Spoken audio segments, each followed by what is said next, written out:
Moikka! Tänään mulla on uutisia. Yllätys! Se on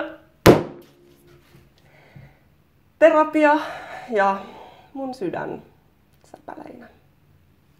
Ne, jotka on seurannut mua yhtään tarkemmin, on varmaan huomannut, että mä oon ollut nyt pidemmän aikaa poissa somesta ja oikeastaan vähän niin kuin kaikkialta. Ja joku on ehkä miettinyt, että miten mulla menee, ja totuus on tosiaan, että huonommin kuin mitä oli sitten ehkä voinut arvatakaan. Mulla on menossa tällä hetkellä mun elämäni kaikkein vaikein vuosi, ja mun itsepäisyyden ja sellaisen niin kyvyttömyyden takia mulla on murentunut elämässä semmoset niin tosi monta tosi tärkeää peruspilaria. Mutta kaikesta siitä huolimatta, että mä kävelen sellaisen niin kuin pimeyden läpi, mä oon päättänyt, että mä menen eteenpäin. Että tässä sitä oikeasti ollaan. Just tässä hetkessä, just tänään. Mun kanava tulee sisältämään nyt tästä eteenpäin tosi paljon mun ihan älyttömän rehellistä pohdintaa musta itsestäni ja siitä, että mitä tässä tilanteessa on tapahtunut. Elikkä jos sua kiinnostaa yhä nämä jutut ja mun asiat, niin haluan toivottaa sut tervetulleeksi nyt sit ihan eri tavalla Xenon pään sisään.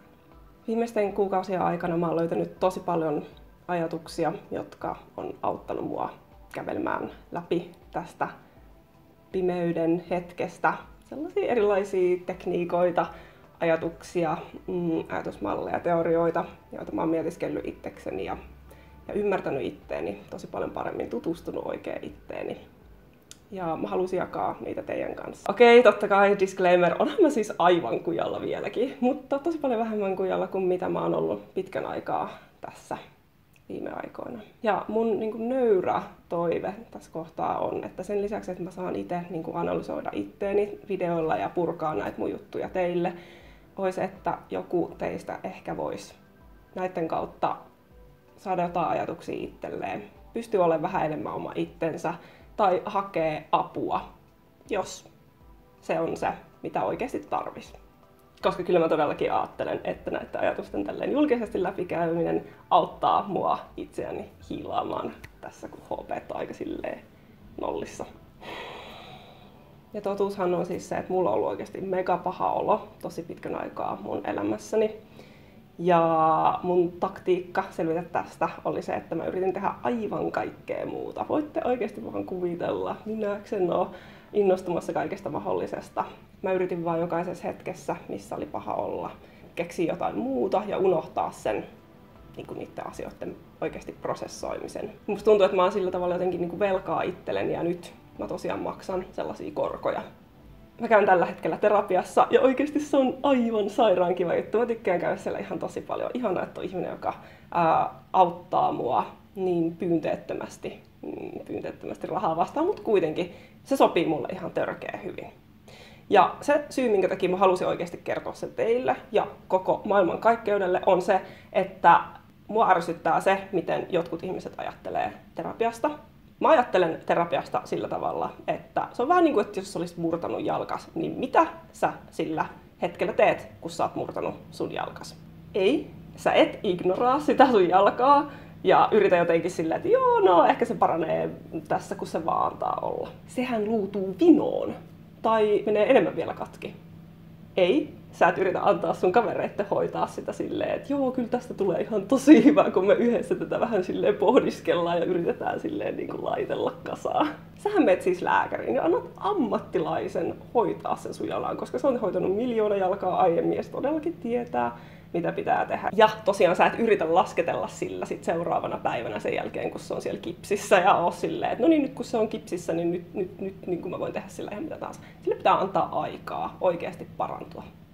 Ja mikä on parasta, niin sen jälkeen kun se on parantunut, niin sä tiedät, että miten sä rikoit sen ja sä pystyt todennäköisesti vähän sitten muuttamaan elämää sillä tavalla, että vähemmän todennäköisesti se jalka murtuu sulta just samalla tavalla uudestaan.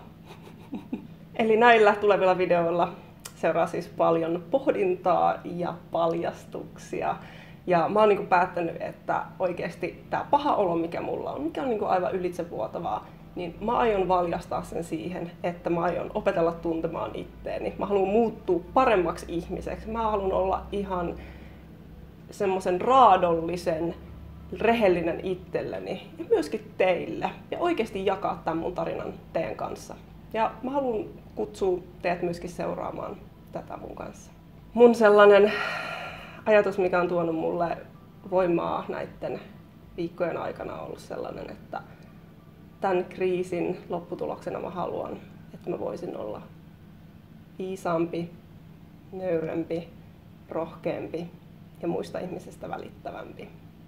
Ja joka päivä mä mietin sitä, että onko mä elänyt noiden mun tavoitteiden mukaan. Ja korjaan sitä mun kurssia sillä perusteella. Hei, tällaisia uutisia tällä kertaa. Aina Xeno-elämässä ei mene hyvin. Tällä kertaa mä halusin oikeasti kertoa sen teille suoraan. Että mä oon oikeasti rikki, mutta mä oon menossa eteenpäin. Tää on mun selviytymistarina. Hei, me nähdään ensi videolla. Mä ootan sitä. Tosi kivaa päivää just sulle.